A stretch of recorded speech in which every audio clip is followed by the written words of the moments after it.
The game of entrepreneurship is so ugly. You make one bad mistake, you're dead.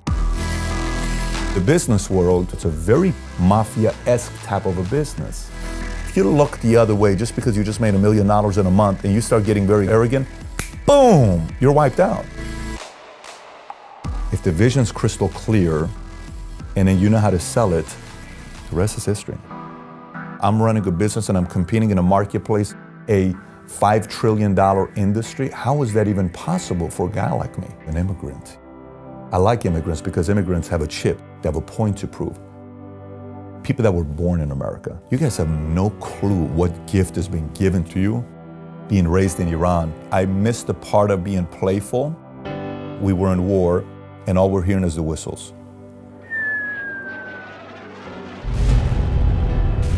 Not a lot of stuff throws you off at that point. Self-improvement became an obsession. If you're trying to be the best version of yourself every day, that's how I think you get to greatness. It's not about me against you. It's about PBD against PBD's capacity, and I'm chasing this. Spend some time asking the right questions from yourself. Ask yourself what you're looking for. From there on, if you stay true to the vision, the world better get out of your way.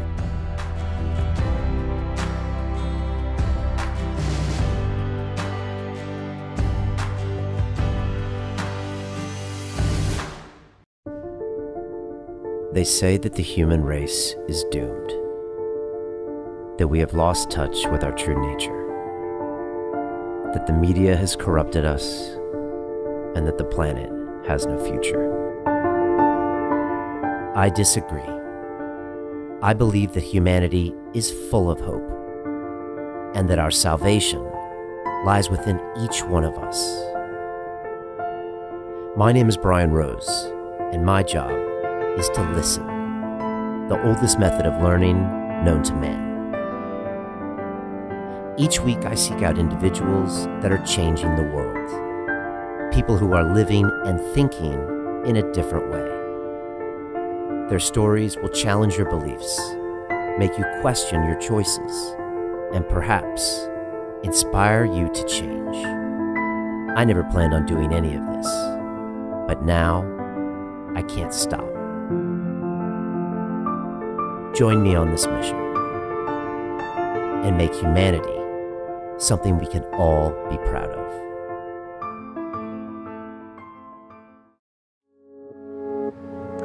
As the host of Valuetainment, Patrick Bet-David has had some unusual conversations. From mob bosses to Hollywood actors to NBA players, he really seeks out unusual people and gets them to tell all. But he had a weird journey in getting there. He was born in Iran, spent time in the military and then in poverty, and built himself up as a businessman and now owns a large insurance company.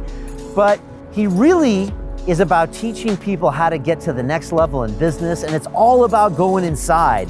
It's about finding your limitations and your limiting behaviors and trying to correct those and push yourself to the next level. I love Patrick. I love what he's about, and we had a really hard conversation. If you want to know what it takes to succeed in life.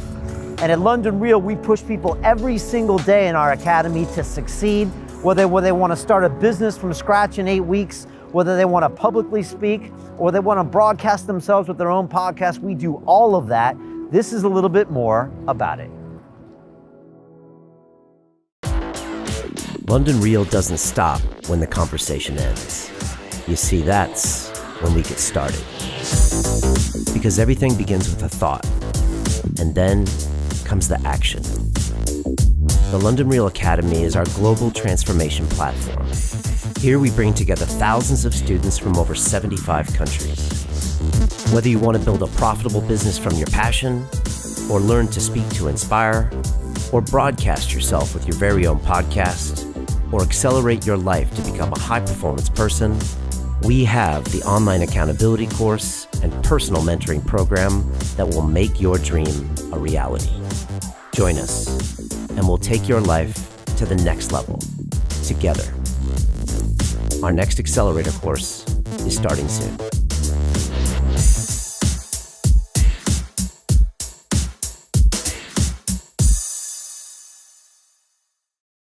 This is London Real. I am Brian Rose. My guest today is Patrick Bet-David, the creator of the YouTube channel Valuetainment, which takes complex leadership management and entrepreneurial ideas and converts them into simple life lessons.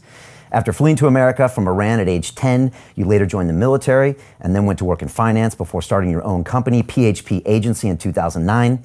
Valuetainment now has over 1 million subscribers, posting interviews with a wide range of high-performance people, including mob bosses, Hollywood actors, and NBA Hall of Famers.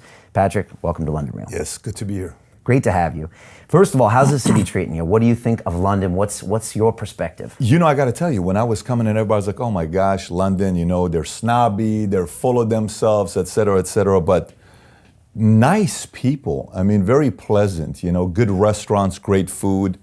It's got if London, you know, it would be a combination between Paris, New York. If Paris and New York came together and had a baby, it would be something like London. Okay. That's the feeling I get. A little style, a little bit of a buzz. I like it a lot. I mean, that would be an understatement. Every year we decide to take our guys, our agents, to some part of the world, and we go and have a good time. Like we just went to Croatia, we went to Santorini, and we went to Venice. We went to Dubai prior to that. We went to Tuscany and had a 20,000 square foot place, and we brought everybody and their spouses and chefs. The next one is Tahiti. This is on the list as a following one after my trip here. I'm amazed by the city. Yeah, I love it. You know, I was in New York for many years, and you know, it's great when you're young, but it can be like super intense, that place. Yes. For me, this is a kindler, gentler place. It's got some green space. People are nice, access to the continent. So yeah, you got to come back. Oh, this is definitely not going to be the last time. First of all, I want to start and just say I appreciate what you do, you know, because there's not many people in this space that are going out there and putting out these long-form conversations. And I know how hard it is. And I always say the mark of a professional is someone who makes it look easy.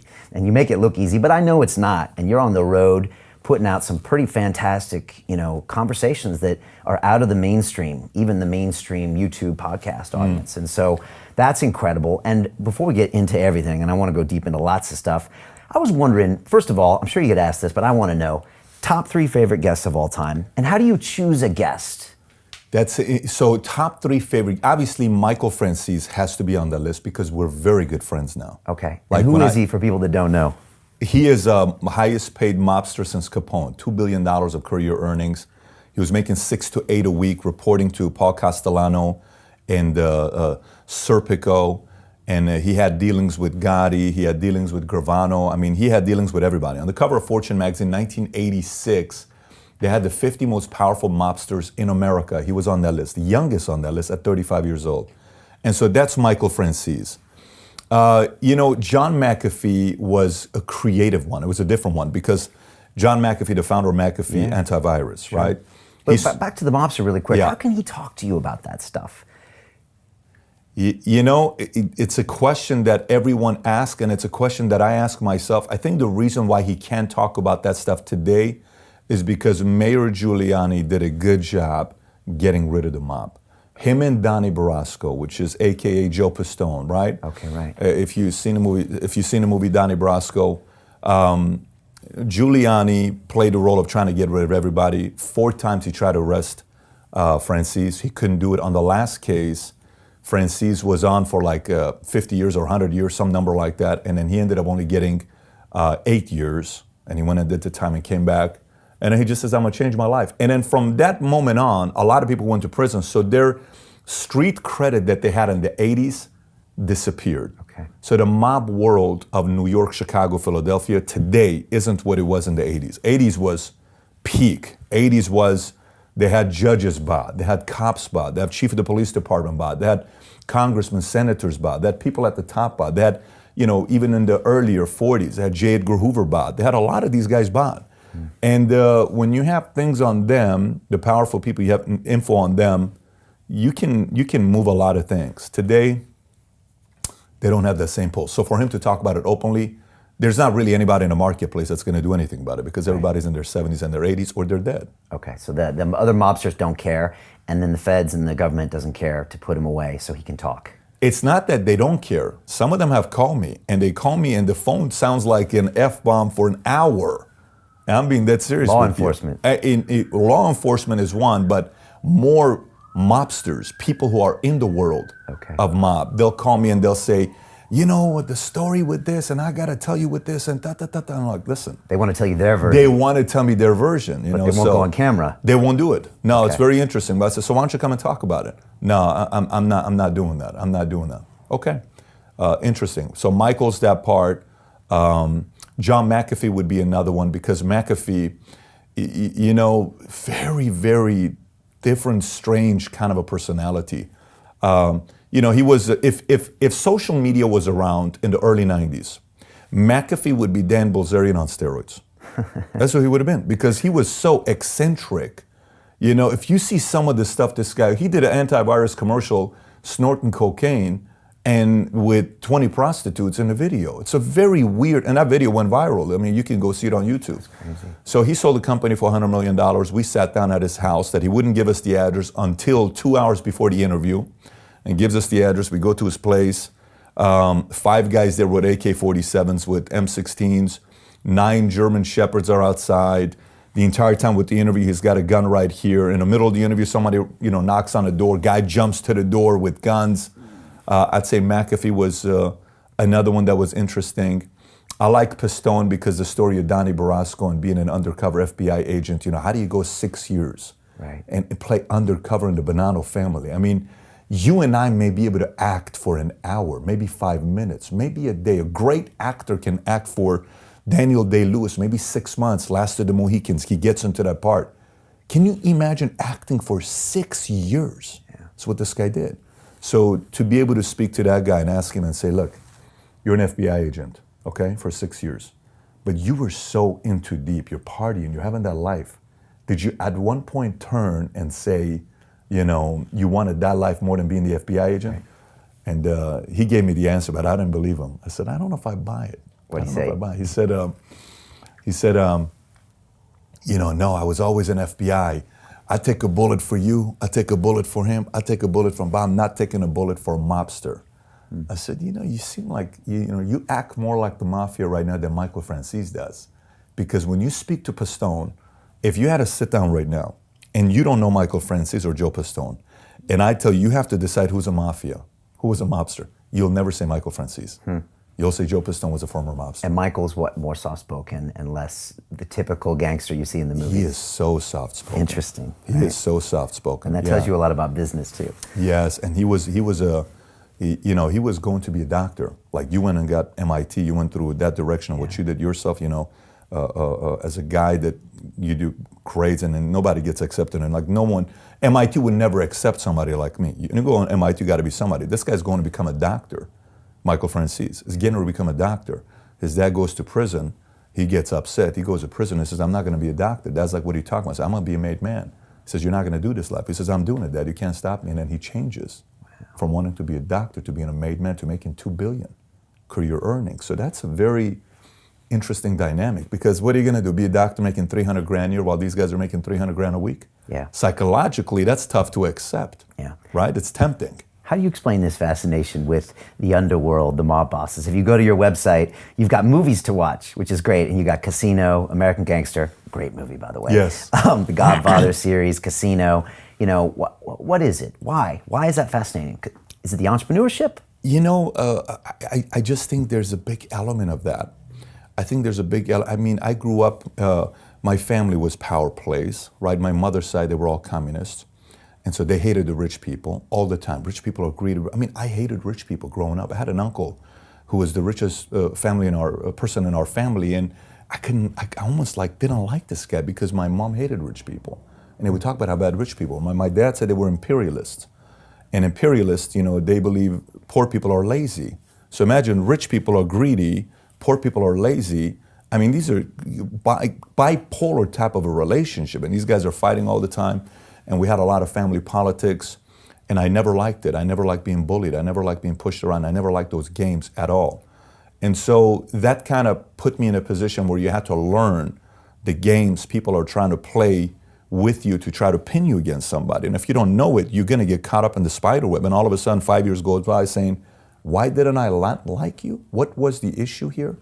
And so, you know, the mobsters, the mafia family, that's the ultimate game, because In the business world, the worst thing that's going to happen to you is you're going to be put out of business. That's fine, okay? And you're going to have to find a way to come back, 3 years, recover, save money, make some good connections, and recreate yourself and come back and do something. In the mob world, you make one bad mistake, you're dead. It's game over. So it's the ultimate punishment you get. And so if you're willing to play in that game, and you're willing to put that as the possibility of your worst case scenario, I want to know how that person's wired. I want to know those power plays.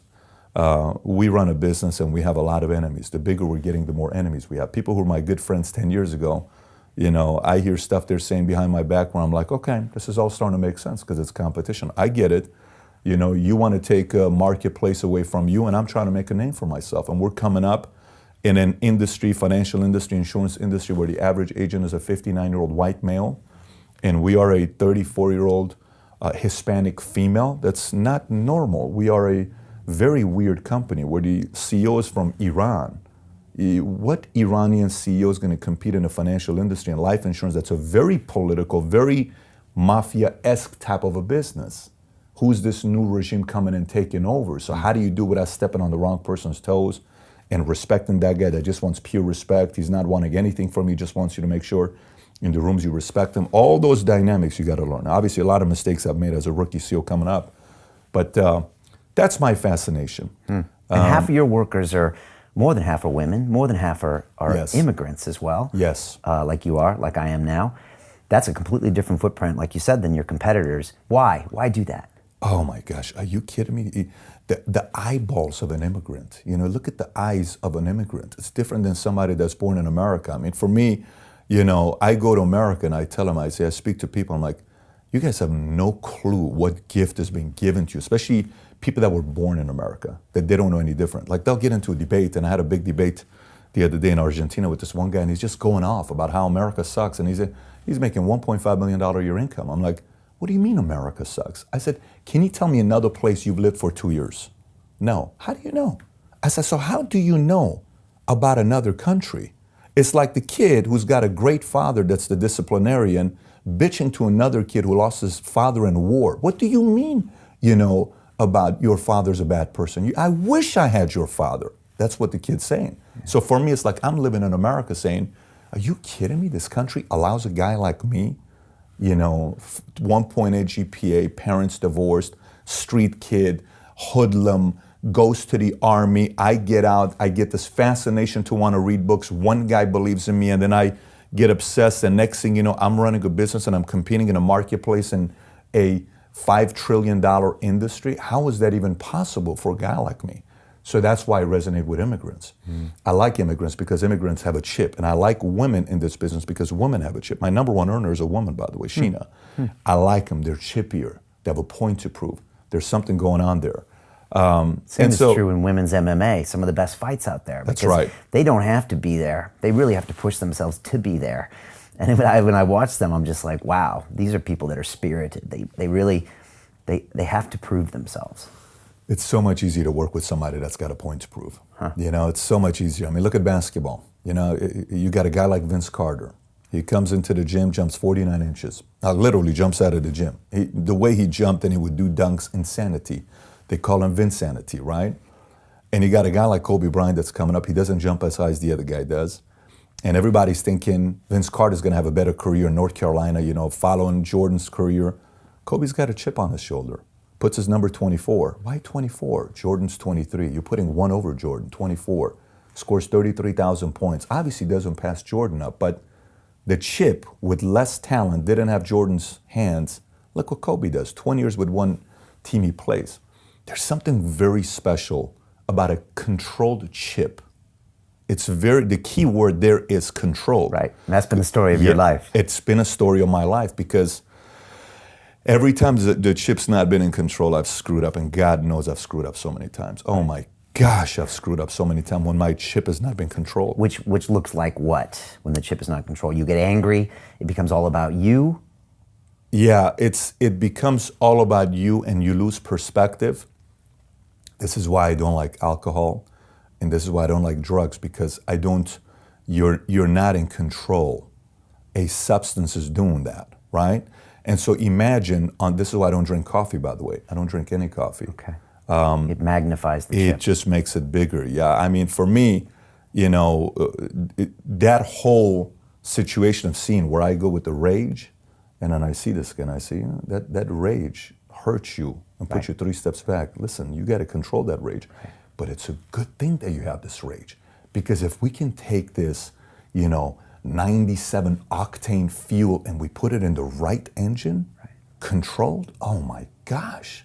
So we need to make sure that high octane is controlled, because high octane in the wrong place can blow up a building. Yeah. And how do you go about controlling that? Because when I hear of someone with a chip on my shoulder, you kind of think someone that wants to fight. And then what happens is you get caught up in the fight and not the result. I'm going to beat that guy. You're not going to say that about me. And that's short-term thinking. Yes. How do you control that? So for me, here's what happened, and I'll give you the perfect example. So I had this conversation with our guys the other day. I said, look, there's nothing wrong with being very competitive. I said, but as competitive as you are, it's got a limit to it. What do you mean? Let me explain to you what I mean by this. So it's very good when you're coming up and there's competition, because someone's making you feel inferior, so you have to step up, or you flight, right? You fight, flight, you freeze. Oh my gosh, he's better than me. I'm not gonna do anything. I can't beat this guy, and boom, you just become a regular guy. Or, you flight, I'm not gonna do this business, whatever, and secretly you're not doing it because the other guy is better than you. So why am I gonna stay in this space? I'm just gonna leave this space. Yeah. Or you decide to go fight and see how you do. Okay, so if we go fight, I mean, if it's just a direct competition that you do, there's a limit. Eventually, you get to a point where you say to yourself, I think I can compete. Like, we were about to shut down the channel in the first 2 years. And we said, I don't know if this is going to be me. I don't know if the audience resonates. Maybe we just don't have it. Then we said, let's change the channel. Let's go from Patrick Bet-David to calling it Valuetainment. So then we changed the channel to Valuetainment. We took a complete different approach, because a lot of people want to brand names. I don't want a brand name. When I die, my name is only worth the legacy. I want to brand a business because I can sell that business, is what I want to do. It's a complete different approach. Some people agree, some people don't. So I said, let's do Valuetainment. Why? We're bringing value, we're entertaining, and it's becoming a movement. So let's see how this resonates. Then we adjusted. Then it started growing. Then we could compete. Then we started growing. Then it was no longer about the competition. Not because we're beating the competition, because PewDiePie is killing everybody, 69 million subs. So if you're really going to compete, you're going to get your ass handed to you. So the guy at the top's got 69 million. What are you going to do to get to 69 million? Then maturity for me, and this happened at around 33, 34, 35, the main outcome became capacity. That's what it became. And I realized everyone's capacity is different in life. Your capacity may be higher in life, but you became an underachiever even though you have a lot more potential than I do. My capacity may be smaller in life, but I become an overachiever at my smaller capacity and I do better in life. You could even be an achiever and you still do good in life, and you beat somebody who, let's just say, is not as talented than you. Like, let's just say yourself. You're an MIT guy, you're all this stuff. People are expecting you to win. So some of the kids you went to school with, if you just competed with those guys, that's like an 18-year-old kid bullying a 14-year-old. You're going to beat them. It's not fair to compete there, right? So on the outside, we can very easily fool ourselves into thinking we're winning because we're always comparing down, versus if I compare to my capacity, I'm striving for something else, So once that chip went towards, Pat, here's what we're really fighting for. If this is really your capacity, and if you constantly look at the marketplace about competition, and eventually, let's just say you beat a few people, then what? That doesn't necessarily mean you reached that level of capacity. I'm striving for this.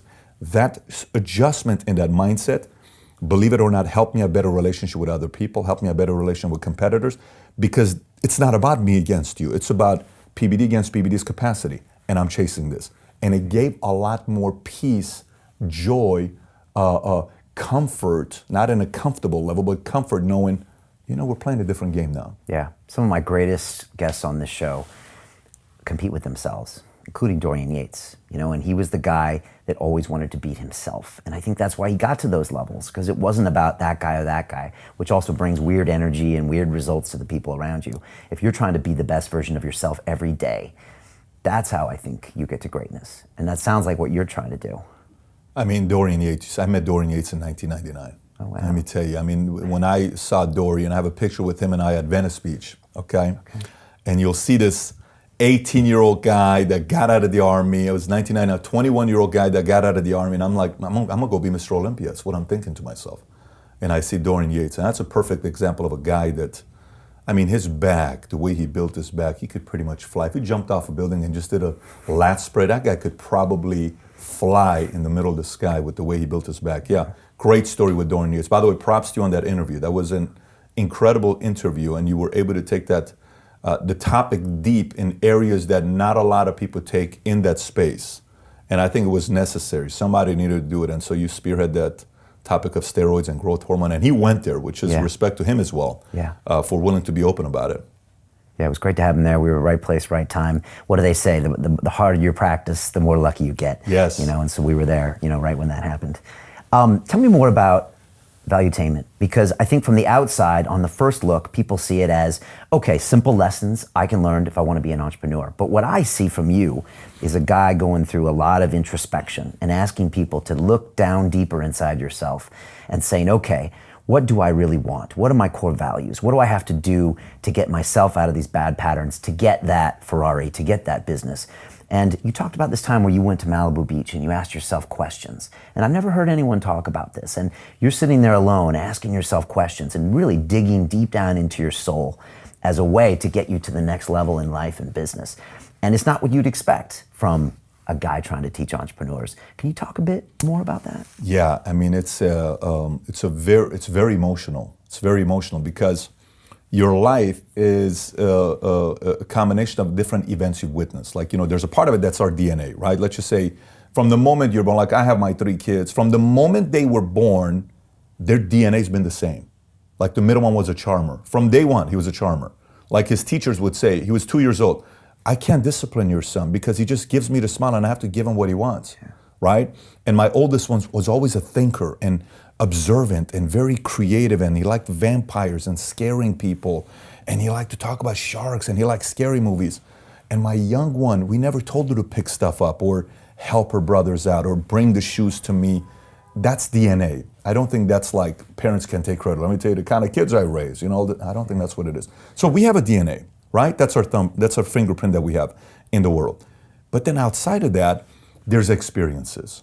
There's trials, there's memories of mom and dad fighting, there's words mom said, there's words dad said, there's words a friend said, there's a breakup, heartbreak, setback, something the teacher said, injury in sports, you were coming up, you almost made it to the next level, and your knee or your back, or you got knocked out publicly in front of your peers and everybody saw you getting knocked out, or an embarrassing moment publicly that happened that's still with you, you're still carrying it.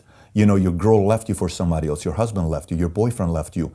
All of these things we carry, and we're pretty good at acting on the outside that we have everything under control, but we're afraid of facing this, so we avoid a lot of these situations. So for me, that one day, I got a set of these questions, and I said, I'm gonna go and address these questions. I went to Malibu Beach, it's right off Zuma, and Matador is what it's called, and I sat there and went through all these questions, 6 hours, I'm up right on the water. And I tell you, Brian, I was like writing it down, and I would go to this moment, and I'd never done this before. And I start writing it. And I start writing, I'm like, oh my gosh, and I just start crying. I'm like, oh, come on, knock it off, you little crybaby. More, deeper, deeper, deeper. Why? How has this affected your life? Maybe this is the reason why you keep dating the same type of girls. Maybe this is the reason why the same types of people don't get along with you. Maybe this is the reason why you don't like these types of people, because this, and then all of a sudden I'm looking at this saying, oh my gosh, if you go like this, you're gonna be a monster, kid. We got to figure this out. And so then there was almost a moment of liberation saying, look, you know, this is okay. This is your product. This is who you are. Now we got to take some of this stuff and know the trends that's happening and be self-aware to know that the next time this happens, it's not the person's fault. You're looking at this person and you're thinking this person's your ex or your mom or your dad. It's not. It's that situation. This doesn't make it right. It just means something you experience. Give the person an opportunity. So it helped me go deeper in relationships rather than I was a very private guy. I don't let people in. Like most people did. I would date a girl and you had no idea I was with her for 3 years. People had no idea I had a girlfriend. Private. I had girlfriends. People wouldn't know. What's Pat up to? Who does he date? Nobody knew. Like one time I was with a girl in a company and we would go all the places. Nobody knew her and I were together. Finally, all of a sudden, one person finds out 3 years later. How did that happen? I said, how did you find out? So it was very private to me. And then that made me, with the help of social media, realize we're all naked today. I'm naked, you're naked, everybody's naked. I need 5 minutes on social media to find out your political beliefs. Do you like Trump? Do you like Hillary? Do you like Merkel? Do you like the prime minister of here? Do you like political? Are you gun? Are you anti-gun? Are you, weed, legalized? It's very easy to figure out people nowadays because we're all naked. Mm-hmm. I can find that if you're married, complicated relationship, broken up, everything is naked. So rather than trying to fight it, we have to embrace it today. We got to figure out a way to embrace it today. And if you're not only embarrassed of who you are in a naked world, it's a very, very difficult life you're going to live. It's going to be a very difficult life for the rest of your life because the world's naked and you're trying to cover yourself up and everybody can see you. So we're almost forced to become a little bit more open, vulnerable, and say, this is who we are. One time I was on a flight coming back, oh my gosh, I'm not engaged yet. And they're wondering, when is Pat going to propose to his girl? I said, I'm just not right. I keep fighting it off. I keep pushing my girlfriend away at that time. I'm like, no, you can't handle being a guy like me. You just can't, there's no way in the world you could be with a guy like me. And then on one flight, I write down all these, and why are you pushing her away? This could actually be a good wife. This could actually be a good mother. Why are you and I wrote all these things down. I came back and I hid it in my briefcase. And one day, when I'm cleaning up my briefcase, I forgot the envelope and I left it there. And my wife read it. So I come home and she's crying. I said, why are you crying? She said, baby, I'm so sorry. I want you to know I don't want to pressure you. Don't worry about it. Whenever you're ready. I'm like, what are you talking about? Like, what's going on here? And I see the yellow notepad paper, 3 of them folded. And I'm like, please tell me you didn't read that. She says, no, I read it. And I'm sorry I did this, but I just was sitting there and I understand you so much better now. And I love you, baby. I don't care what happens. I'm like, oh my gosh. So the reaction I thought was going to come was a complete opposite reaction. Mm-hmm. It got us deeper. Right. It helped the relationship get deeper. Which showed you need to be more open about who you are. You do. Because listen, I don't know if my marriage is going to work out or not. Everybody asks me, so how's your marriage going? So listen, we take it 1 year at a time. Marriage is not an easy thing. It's very difficult. It's very complicated because you got a hard time getting along with yourself, let alone I got to get along with another person here. Are you kidding me? Throw some kids in there. And throw 3 kids in there? I mean, that's like a nuclear bomb possibly about to happen, right? So, but, best friendships, best relationships, you got to get deeper. And the deeper you get and more comfortable you are with you, your upside gets bigger and you actually get a chance to enjoy the ride rather than trying to act like somebody else the rest of your life. This is who Patrick Bet-David is. I am very comfortable with who I am. Right, and constantly examining yourself is how you try to get to the next level. And you're kind of like Jocko Willink, taking extreme ownership of what's happened in your life. Why do I keep attracting these women, these types of business partnerships? Why do I keep getting screwed over in deals or passed over? It's their fault. And then you're like, wait a second, maybe it's my fault. Mm-hmm. That's a pretty advanced way of looking at things. No doubt about it. No doubt about it. It's very hard to go there because, I was having a conference call on my flight out to London with this couple, and we were speaking, and I said, look, this is the 4th time we're speaking in the last 2 years where the same things happened to you guys the last 2 years. I'm going to be very gentle with the feedback I'm going to give you, but here's also where I'm at. Every single time I've spoken to you guys the last 2 years when this has happened, your response always been somebody else's fault. And I'm hoping you use this, and this becomes the most painful experience for you, where you're finally willing to take full responsibility and we move on. And so again, push back. I said, guys, I can't help you. We need to get off the call. And then there was a breakthrough. You know what? You're right. We messed up. Let us get better at this. I said, okay, saying it is different than doing it. Let's see what you guys are going to do. Because, you work so hard to create momentum. And I told her, I said, I want you to explain it this way. I want to explain it to you in a different way when you think about business-wise. I said, think about it this way. I said, if you and your husband, you guys have been married how many years? She says, this many years. I said, think about how many minutes in a day. Think about how many hours in a day. Think about how many days in a year. You've been married 10 years, okay? Imagine if your husband does everything right in this 50,000 hours of you guys being together, okay? But just 2 minutes of it, he sleeps with a girl. How much influence does that 2 minutes have over the other 50,000 hours that he's done everything right with you? She says, everything. I said, that's how it is dealing with people. all it takes is 2 minutes to screw it up. So you got to realize when you're dealing with people that 2 minutes, you can't just slip and say, oh my gosh, I'm not perfect, you got to forgive me. I said, no, some of the things that you do, it's going to hurt people. You got to kind of control yourself a little bit more. And she said, I never thought about it that way. I said, so moving forward, start thinking about it that way. Maybe you'll treat the people you're working with slightly different because everybody's sensitive in their own ways. Your approach has got to change. Fine. Tell me about entrepreneurship. What do most people not even understand about entrepreneurship? What does the 20-year-old out there who wants to be one not really know about what it really means to be that person?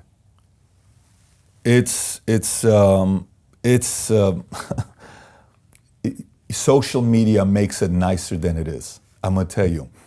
All these posts and motivation on the cars and the girls and the Ferraris and the Lambos and the planes and the jets. And by the way, here's what you gotta realize. I'm all for it. Like people who say, well, you shouldn't buy exotic, I'm not for that mindset. If you don't like it, no problem. If you do like it, no problem. I don't judge you. Whatever drives you, you go get it. For me, I drive a $406,000 car because in Iran, I would go to Shah's museum and he had Rolls Royce. And I said, one day I'd like to have a Rolls Royce. Great. So we're here. We're talking to the Rolls Royce community. We're doing a collaboration together with them. And so I wanted to get a Rolls Royce because it connects me. Every time I'm in the car, Shah comes to my mind. I have a painting of Shah on my wall. I like that. But the game of entrepreneurship is so ugly that if people actually knew how ugly was up front, very few would even do it. It's very ugly. It's very lonely. It's very frustrating. It exploits you at the highest level. You in the world of business, you don't just have one or two weaknesses. Imagine all of a sudden one day, 50 weaknesses are exposed, all at the same time. And everybody tells you, because it's you. Who wants that? No one wants that. And imagine a game where you always have to recreate yourself or else you lose. Like, let me put it to you this way. It's like working out, but you can't take a day off. You know how you work out, at least you got like a few days off to have your, regroup and all that stuff. For the first 2 to 5 years, if you look the other way just because you just made $1 million in a month and you start getting very cocky or arrogant, boom, you're wiped out. That's all it takes. It's a subtle look away to get knocked out. And so, a lot of these books, self-help books that you read and say, oh, you got to do this and you got to do this and you got to do that. They don't touch on the ugly part of running a business. Now, set the ugly part aside. The one part that outweighs being willing to tolerate all this pain is the fact that choices matters to you. If you're driven by choices, if you're driven by control, if you're driven by, being able to choose the kind of a life you want to live, that reward is so much higher than the pain you're going to have to put up, that you're willing to put up with the pain because you want this. Because what's the flip side? Here's the flip side. My 3 kids go to the same private school together. It's very expensive. Okay, you live in a decent community. You have a house with elevators and privacy. You can have security, you can have nicer insurance, nicer protection, better advisors, better counselors, better money managers, better attorneys, better CPAs, better protection, all of that stuff. The choices, better places to go, people that you can associate with that are at your same level, if not higher than you, more things that you can have as choice. I'm not talking necessarily material things, choices. So if the choices and the controls that big of a motivation for you, you're going to be able to put up with the pain. But if the pain's too much for you and this doesn't really matter, you'll eventually go back to having a job. So you think people are oversold right now on entrepreneurship because of social media? But I tell you, we're oversold on everything. We're oversold on marriage. We're oversold on having kids. We're oversold on entrepreneurship. We are oversold on having kids. We are. I don't know how many 21-year-olds I hear saying, I feel like if I have a kid, my life will change. Yes, it will change. Maybe not for the best. Maybe you got to take your time. I feel like I love her, and the way I can show her I love her is by getting married. I don't know about that. I don't know if today's the time to get married at 22. I'm being very serious with you. Yeah. I mean, look, you and I, imagine being 18 years old with access to Tinder. Imagine being, I don't know that. I don't know what it is to swipe left, swipe left, swipe left, swipe right. Oh, let's go, beer, great. You want to go hook up? Let's go in the back of the car. This has become very normal. So sex has become a very, we kissed, it's cool. Hey, 3 girls this week. How? Where did you meet them? Oh, Tinder, swipe left, swipe right. What are you talking about? So where the value of that used to be more, it's not the same value as it is today because it's easier access today than it was before. So you got to question marriage too early. You got to actually ask, why do you want to get married? Why do you want to have kids? Why do you want to be an entrepreneur? And the answer has to be very crystal clear. It's not just because, like, I have an answer on why I wanted to have kids, and I had to get very clear before I wanted to have kids. Most of us have kids because everybody's having kids. So it's what you're supposed to do. You're supposed to get married. You're supposed to do this. And I think the factor with entrepreneurship, don't let the lifestyle fool you. I mean, it takes a lot of work. And you have to ask yourself the question, are you really willing to go through it? If yes, Chris, here's the one thing I do advise to Brian, to everybody. I think everybody ought to run a part-time business. Affiliate marketing, great. Sell products on the side, garage, whatever it is, get your real estate license, sell real estate on the side, get an insurance license, sell insurance on the side, and maintain your job. And put 10 or 15 hours into it. I think everybody ought to do it and can do it. Everybody. So, but the word of entrepreneurs, multidimensional. At what level do you want to go? I mean, do you want to go building a business doing 50 grand a year? Great, go do it. Everybody ought to do it. Do you want to build a business doing $1 million a year? Well, maybe not everybody can. Well, you can build $1 million a year business. 10 million is the interesting number because very few get to the 10 million. 1 of 5, a lot of people get stuck to 1 of 5. 10 is, difficult. Then from 10, do you want to do $100 million a year? Do you want to get to $1 billion? I mean, the game changes at that point, right? But the more clear you are on your outcome of everything you do in life, kids, wife, business, career, friendship, spiritual, exercise, the more clear those outcomes are, the more fluid the action is going to be taken because you know why you're doing it. And so, yes, I think today social media fools the reality of being an entrepreneur. Do you think you do the same by putting out the videos, or do you try to make it clear with people that, look, this is taking work? Oh, I make it clear that it's work. I make it clear that it's pain. But I try to sell the reward, and I try to sell the idea of it has to matter to you. Like what you do here with creating content. Think about how many people started a podcast and they had potential, but they stopped. Yeah. Think about it. Yeah. Think about how much work it takes to run a podcast, okay? You have a wife, you have a kid, you have a business, you have all these other things.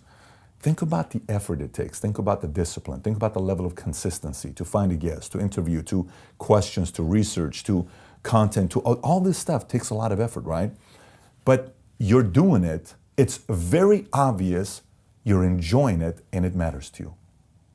And that's why you're effective, if that makes any sense. Yeah. You see some people that it doesn't matter to them, they're winging it. So that's the differentiator between an amateur and a pro. A pro's trying to figure out a way to be prolific because it matters to them. So the one thing with Valuetainment that you get is you will hear me talk about clarity and it mattering to you so many times. Because if it does, the world better get out of your way because you're going to get what you want at whatever level you want. Right. You weren't always a fan of capitalism, but you switched and now believe it is the solution. And there was a point where your dad was going through series of operations, and you realized that you didn't have the choice and that you had to rely on other people to take care of him. Is that what turned the switch with you? Because like my body, every time I go there, my body just, I mean, listen, when that happened that day and he says, you're not paying for this, the government, the taxpayers are paying for this. My dad's in a hospital having a heart attack. He had his 13th heart attack. And I'm looking at the saying, if this man dies, I never met my grandpa. My kids have to know their grandpa. And that's my dad.